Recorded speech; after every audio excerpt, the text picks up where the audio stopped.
esta hora, hermano y amigo que está escuchando este audio. La palabra de Dios en Ageo capítulo 2, versículos del 20 al 23, nos hablan acerca de la promesa de Jehová a Zorobabel. Dice la palabra de Dios: vino por segunda vez palabra de Jehová a Ageo a los 24 días del mismo mes, diciendo: habla a Zorobabel, gobernador de Judá, diciendo: yo haré temblar los cielos y la tierra, y trastornaré el trono de los reinos, y destruiré la fuerza de los reinos de las naciones. Trastornaré los carros y los que en ellos suben, y vendrán abajo los caballos y sus jinetes, cada cual por la espada de su hermano. En aquel día, dice Jehová de los ejércitos, te tomaré, oh Zorobabel, hijo de Salatiel, siervo mío, dice Jehová, y te pondré como anillo de sellar, porque yo te escogí, dice Jehová de los ejércitos. Vemos en este pasaje bíblico, vemos a un Dios que conoce el futuro, pero no solamente que conoce el futuro. Nosotros como seres humanos no sabemos qué va a ocurrir el día de mañana.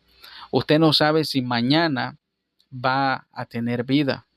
Usted no sabe si el siguiente año usted va a tener vida. No sabe qué es lo que va a acontecer. Pero Dios no solamente lo sabe, sino que también Dios dicta el futuro. Dios es el dictador del futuro. Y eso, para aquellos que hemos creído en Cristo Jesús, es una enorme fe y confianza, esperanza, la que nosotros tenemos al saber que nuestro Dios nos dará lo mejor, que estamos seguros en ese refugio eterno, porque Él lo conoce todo, Él dicta el futuro. La soberanía de Dios la vemos ahí en su creación, en todo lo que Él ha creado. Dice que habló a Zorobabel. ¿Qué privilegio tuvo Zorobabel, que significa el nacido en Babilonia o el brote de Babilonia? ¿Qué privilegio tuvo este hombre como líder y gobernador del pueblo en aquel entonces, que tenía la misión de poder reconstruir el templo que estaba abandonado? Dios, hemos visto en los pasajes anteriores que Dios dio aliento al pueblo. Y también Dios reprendió la pereza espiritual también del pueblo al no querer tomar la responsabilidad a la cual Dios lo había llamado. Pero hoy, los últimos versículos del libro del profeta Ageo, encontramos a Zorobabel. Dios se dirige a Zorobabel. Dice el 21: habla a Zorobabel, gobernador de Judá, diciendo: yo haré temblar los cielos y la tierra. Él haría temblar, él haría sacudir y conmover los cielos y la tierra.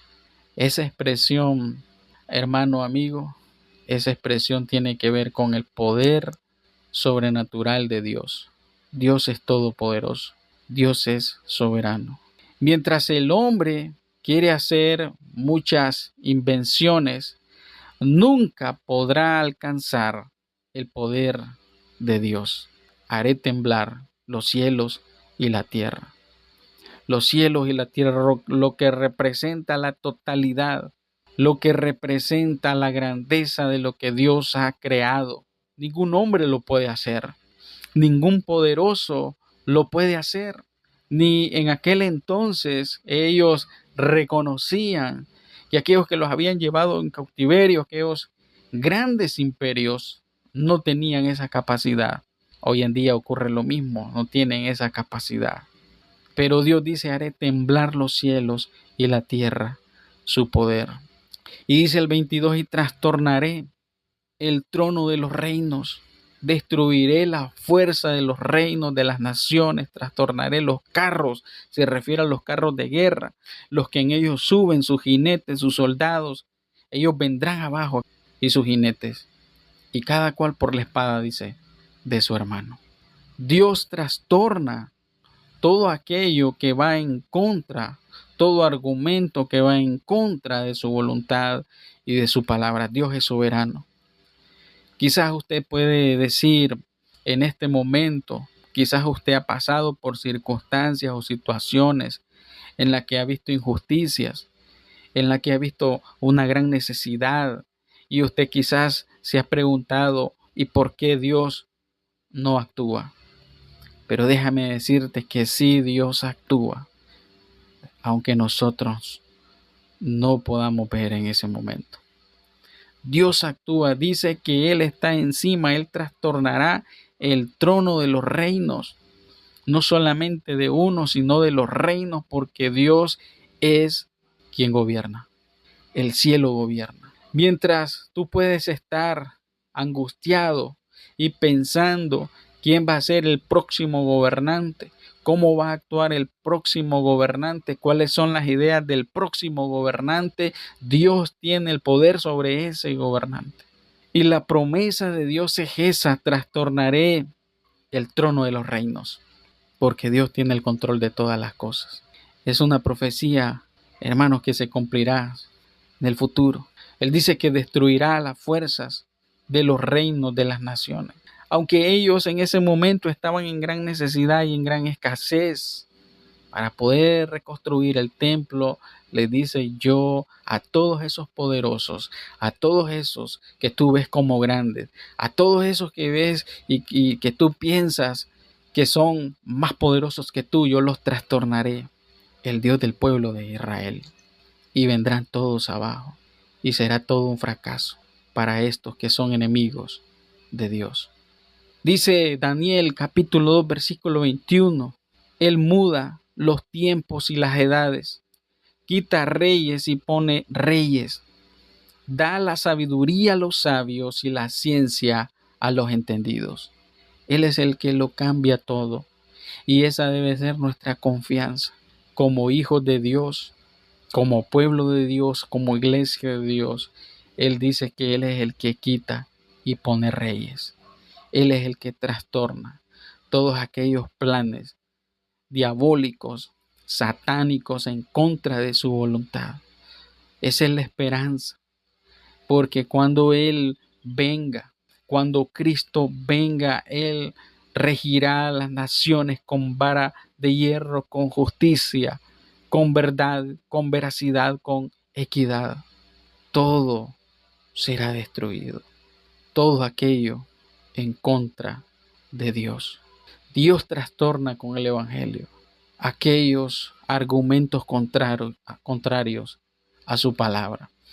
Según de Corintios 10, 4, 5, el apóstol Pablo dice: porque las armas de nuestra milicia no son carnales, sino poderosas en Dios para derribar las fortalezas, derribando argumentos y toda altivez que se levanta contra el conocimiento de Dios, y llevando cautivo todo pensamiento a la obediencia de Cristo. Hermanos, el Evangelio es poder de Dios. Por eso dijo el apóstol Pablo: no me avergüenzo del Evangelio, porque es poder de Dios para salvación. Mientras Pablo sufría por causa del Evangelio, era perseguido por causa del Evangelio, era encarcelado por causa del Evangelio, era maltratado por este mundo por causa del Evangelio. Mientras él estuvo a punto de perder su vida por causa del Evangelio, el apóstol Pablo dijo: no me avergüenzo del Evangelio, porque es poder de Dios. Dios tiene el control de todas las cosas, porque Él es soberano sobre su creación, sobre los cielos y la tierra, sobre los tronos, sobre quienes están sobre esos tronos y sobre esos reinos, porque son humanos, son creación de Dios. Dios está en el control de todo. También dice el versículo 23: en aquel día, dice Jehová de los ejércitos, te tomaré, oh Zorobabel, hijo de Salatiel, siervo mío, dice Jehová, y te pondré como anillo de sellar, porque yo te escogí, dice Jehová de los ejércitos. Vemos la soberanía de Dios dictando el futuro a Zorobabel. Habla del futuro: yo te tomaré en tiempo futuro. Y es que Zorobabel es un tipo de Cristo, el Mesías que gobernará con justicia. Y es que esa profecía tiene un alcance futuro, un alcance escatológico, y se refiere a Cristo, se refiere a nuestro Señor Jesucristo, que gobernará con vara de hierro. Y dice, yo te pondré también, dice el versículo, y te pondré como anillo de sellar. El anillo o sello de una persona era usado como la firma. Eso representaba autoridad y veracidad. Y eso validaba el contenido de un escrito, de una carta, de un edicto. Y vemos que ese anillo de sellar era muy común en los reyes, en las personas de mucha autoridad. Entonces, ellos venían y estampaban lo que había en su anillo, la seña que había en su anillo, la firma que había en su anillo, la estampaban y tenía la autoridad porque estaba con el sello del anillo del rey. Eso muestra que Zorobabel era muy estimado, que representaba la autoridad de Dios. Yo te pondré, le está hablando de autoridad, le está hablando de poder concedido por el Dios Todopoderoso, por ese privilegio de estar como un anillo, de sellar en su mano. Qué maravilloso es eso, hermano. Cuando eso ocurría con un rey, cuando era sellado, eso se respetaba. Eso tenía gran valor. No digamos, hermanos, el sello del Dios Todopoderoso, como un anillo de sellar. Dice en el versículo, porque yo te escogí, dice Jehová de los ejércitos. Ser escogido por Dios es un privilegio. Tenía ese privilegio de ser escogido por Dios. No porque Zorobabel era mejor que los demás, sino porque la gracia de Dios se había manifestado en Zorobabel, en este hombre, en este líder que apuntaba a Cristo, apunta a Cristo. La soberanía de Dios, hermanos, Dios es un Dios poderoso que tiene el control de todas las cosas. Miremos a Cristo, oigamos a Cristo, obedezcamos a Cristo, porque Él vendrá con poder y con autoridad. Él vendrá con sus ángeles, vendrá como un juez. En su primera venida vino humildemente un pesebre, humildemente montado en un burrito. Fue crucificado, fue maltratado, pero Él prometió volver. Ese futuro, ese acontecimiento está cerca. La palabra de Dios dice que estamos en los postreros días y Él vendrá como juez a juzgar. Él vendrá como juez a regir a las naciones, como un rey que gobernará con justicia. Dios tiene el control de su creación y sobre su pueblo. El temor no debe ser una opción para su pueblo. Creer a su palabra es el mayor refugio, el refugio más seguro para sus escogidos y para su iglesia. Dios es quien dicta el futuro de su pueblo. Y ese futuro es un futuro glorioso, porque Dios lo promete en su palabra. Él trastornará a los poderosos. Él trastornará el trono de los reinos. No hay poderoso en este mundo que no se doble, que no doble sus rodillas delante de Dios. No hay poderoso más grande que Dios. Dios es todopoderoso. ¿Qué esperas hoy para confiar en las promesas de Dios? Más que en las promesas terrenales, o incluso más que en las promesas de alguien poderoso, de alguien gobernador, o de alguien que aspira a gobernar. ¿Qué esperas hoy para confiar en Dios más que en lo que este mundo te ofrece? Vuelve hoy al Señor y entrega tu corazón a Él. Vive para Él. No vivas como si el futuro no existiera, o como que si tú piensas que no va a pasar nada, o que tú quieras o pretendas olvidarte de lo que acontecerá en un futuro, porque eso te puede llevar a un gran tropiezo. Jesucristo contó una historia y dijo: un hombre rico tenía un campo fértil que producía buenas cosechas. Se dijo a sí mismo: ¿qué debo hacer? No tengo lugar para almacenar todas mis cosechas. Entonces pensó: ya sé, tiraré todos mis graneros y construiré unos más grandes.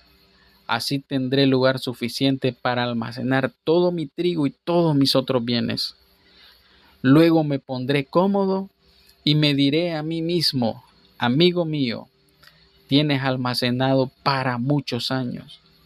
Relájate, come y bebe y diviértete. Pero Dios le dijo, necio, vas a morir esta misma noche. ¿Y quién se quedará con todo aquello por lo que has trabajado? Así es el que almacena riquezas terrenales, pero no es rico en su relación con Dios. Es un necio. Así es aquel que cree que no necesita de Dios. Así es aquel que cree que el futuro no importa, no le interesa si habrá un juicio o no. Así es aquel.